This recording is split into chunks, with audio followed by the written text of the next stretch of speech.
Babu second standard படிக்கிற ஒரு student. செம்ம சுட்டி பையன். படிப்பில் நம்பர் 1, ஸ்போர்ட்ஸில் நம்பர் 1, கிளாஸில் டாப்பர். இதை விட ஒரு பெற்றவங்களுக்கு வேறு என்ன சந்தோஷம் இருக்க முடியும்? டெய்லி அவனை பார்த்து பார்த்து சந்தோஷப்படுறது, கேட்டதெல்லாம் வாங்கி கொடுக்கறது. பாபுக்கு ஸ்வீட்டுன்னா ரொம்ப பிடிக்கும்.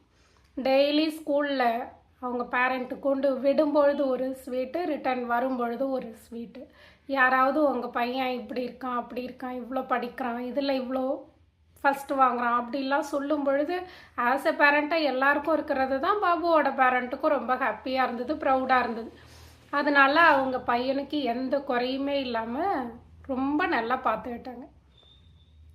ஒரு நாள் ஸ்கூல் போயிட்டு ரிட்டர்ன் வர்றான். வர வழியில் ஒரு பெரியவர் ஒருத்தர் இருக்கார். அவர் பார்த்துட்டு இவனை பார்த்து சிரிக்கிறாரு. அவனும் சிரிக்கிறான். யாரோ சிரிக்கிறாங்க, அது குழந்தை தானே, செகண்ட் ஸ்டாண்டர்ட் படிக்கிற குழந்தை என்ன பண்ண போகுது. அவனும் வந்து சிரிக்கிறான்.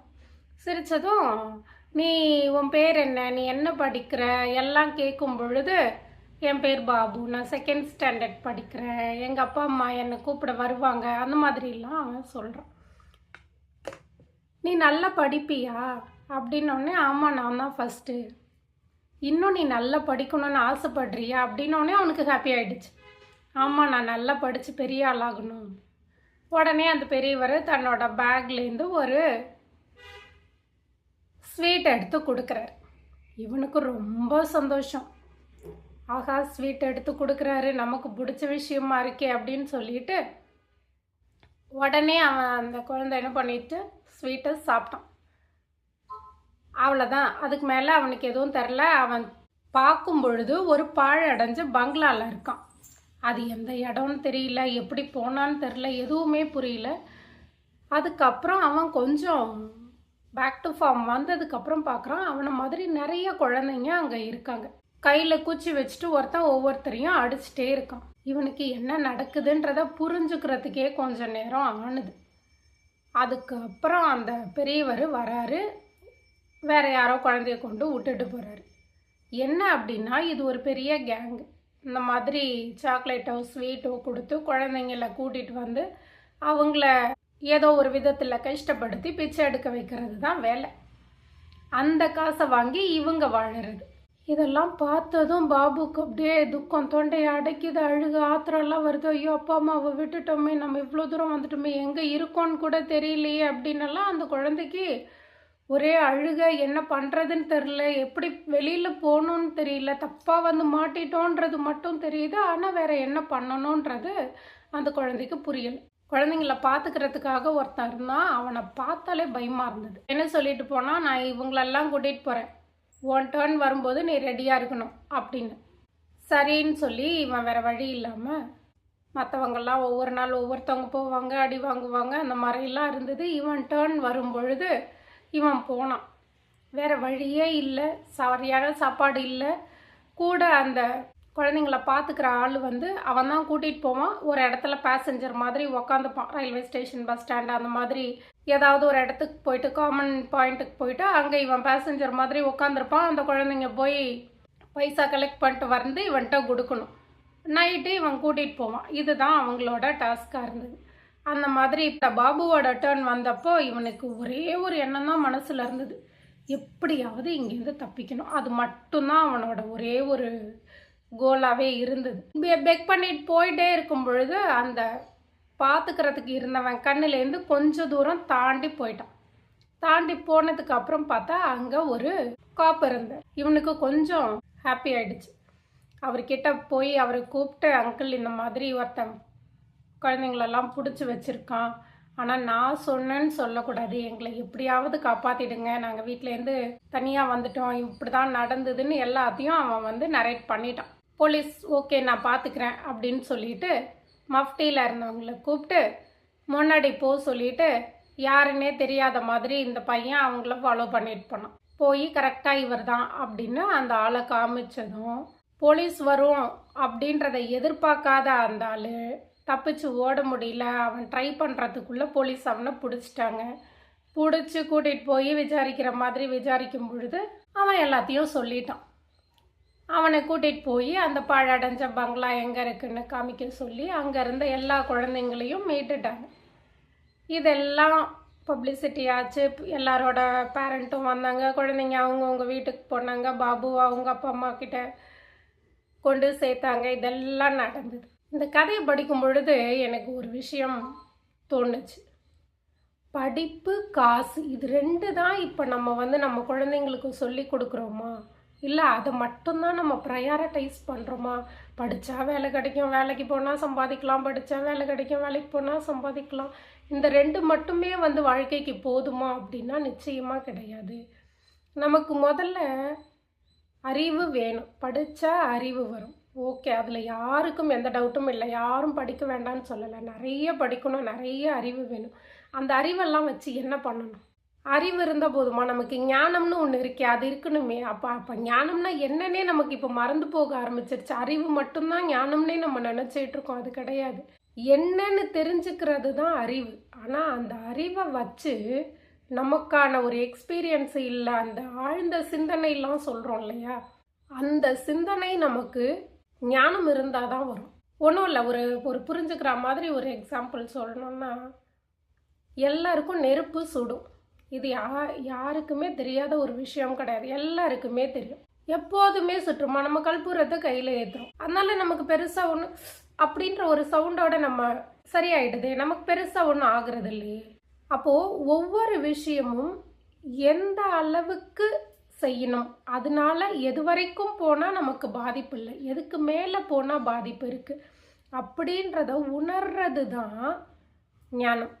அது அனுபவத்தினால வரலாம், இல்லை நம்மளோட ஆழ்ந்த சிந்தனையினால் வரலாம். இந்த அறிவையும் நம்ம சிந்தனையும் மிக்ஸ் பண்ணி வரலாம். இந்த மாதிரி பல விஷயங்கள் இருக்குது. என்ன செய்யணும் அப்படின்றது அறிவாக இருந்ததுன்னா அது தாண்டி யோசிக்கிற எல்லாமே ஞானமாக இருக்குது. நம்ம இதெல்லாம் நம்ம குழந்தைங்களுக்கு சொல்லி கொடுக்குறோமா? புதுசாக யாரோ ஒருத்தவங்க வராங்க, நம்மளை பாராட்டி பேசுகிறாங்க, இல்லை நமக்கு பிடிச்ச ஒரு விஷயத்தை கொடுக்குறாங்க அப்படின்னா நம்ம அடுத்த நிமிஷம் நம்ம மனசு நமக்கு சொல்லணும், யார் இவங்க, ஏன் எனக்கு கொடுக்குறாங்க, நான் ஏன் வாங்கணும்? இந்த எல்லா விஷயத்துக்குமே நம்ம ஒரு கேள்வி ஏன்னு கேட்டு அது எல்லாத்துக்குமே நமக்கு கன்வின்சிங்கான ஆன்சர் வந்ததுன்னா தான் அந்த விஷயத்தை செய்யணும். அதுதான் நம்மளோட ஞானமாக இருக்க முடியும். வந்தாங்க, கொடுத்தாங்க, எனக்கு பிடிச்சிருந்தது, நான் வாங்கினேன், சாப்பிட்டேன், அதோட விளைவை நம்ம தான் ஃபேஸ் பண்ணணும். வர்ற ஜென்ரேஷனுக்கு அறிவு, காசு, படிப்பு, காசு, படிப்பு, பணம், இது மட்டும் இல்லாமல் இதை தாண்டி இதெல்லாம் வச்சு வாழணும்னா நமக்கு வேறு சில விஷயங்கள் தேவை. அதை முதல்ல சொல்லி கொடுங்க. இப்போ ரீசெண்டாக நேத்திக்கு ஒரு நியூஸ் நான் பார்த்தேன். எனக்கு உண்மையிலேயே மனசு ரொம்ப கஷ்டமாக இருந்தது. எனக்கு பெற்றவங்க மேலே தான் வருத்தமாகவே இருந்தது.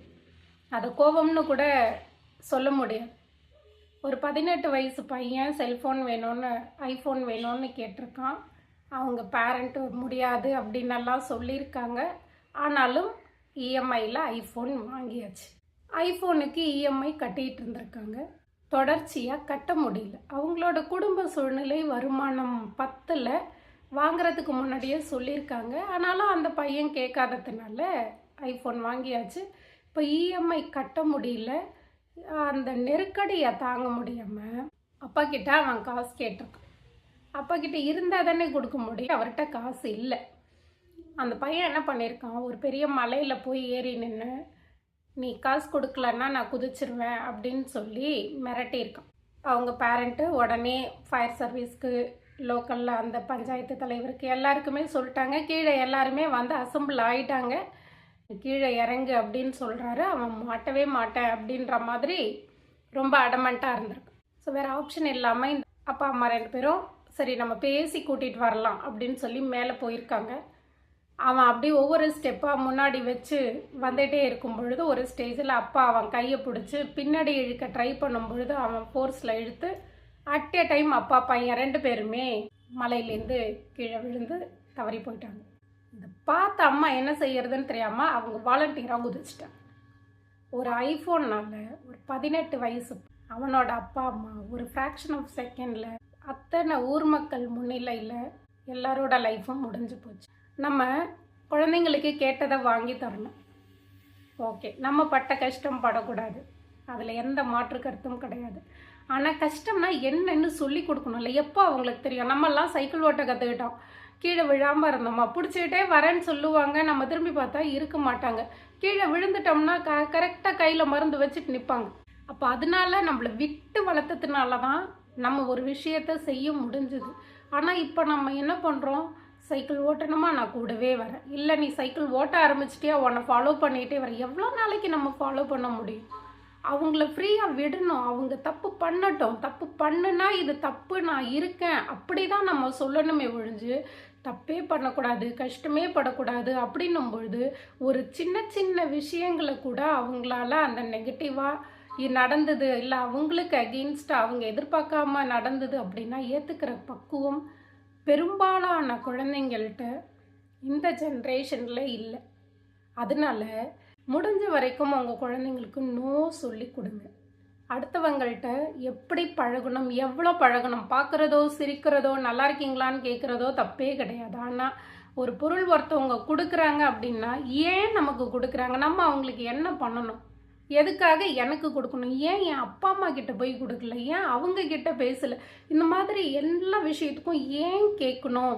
அந்த ஒய் கொஷினோட இம்பார்ட்டன்ஸ் அது எவ்வளோ ஒரு பவர்ஃபுல்லான கொஷின் தெரியுமா? அதை சொல்லி கொடுங்க. இதெல்லாம் நம்ம சொல்லி கொடுத்து வளர்த்தோம்னா அதுக்கப்புறம் அந்த குழந்தைங்களுக்கு அறிவையும் பணத்தையும் வச்சு என்ன பண்ணணுன்ற ஞானம் வரும். அது இல்லாமல் நம்ம என்ன சேர்த்து வச்சு என்ன கொடுத்துட்டு போய் எத்தனை டிகிரி வச்சுருந்தாலும் அது யாருக்கும் பயனில்லை அப்படின்றது இந்த கதை மூலமாக நான் படிக்கும் பொழுது புரிஞ்சுக்கிட்டேன். அதை இன்றைக்கி உங்கள் கூட பகிர்ந்துக்கணும் அப்படின்னு நினச்சேன். இந்த வீடியோ உங்களுக்கு பிடிச்சிருந்ததுன்னா லைக் பண்ணுங்கள், ஷேர் பண்ணுங்கள், மறக்காமல் என்னோட தமிழ் கிறுக்கி சேனலை சப்ஸ்கிரைப் பண்ணுங்கள். தேங்க்யூ.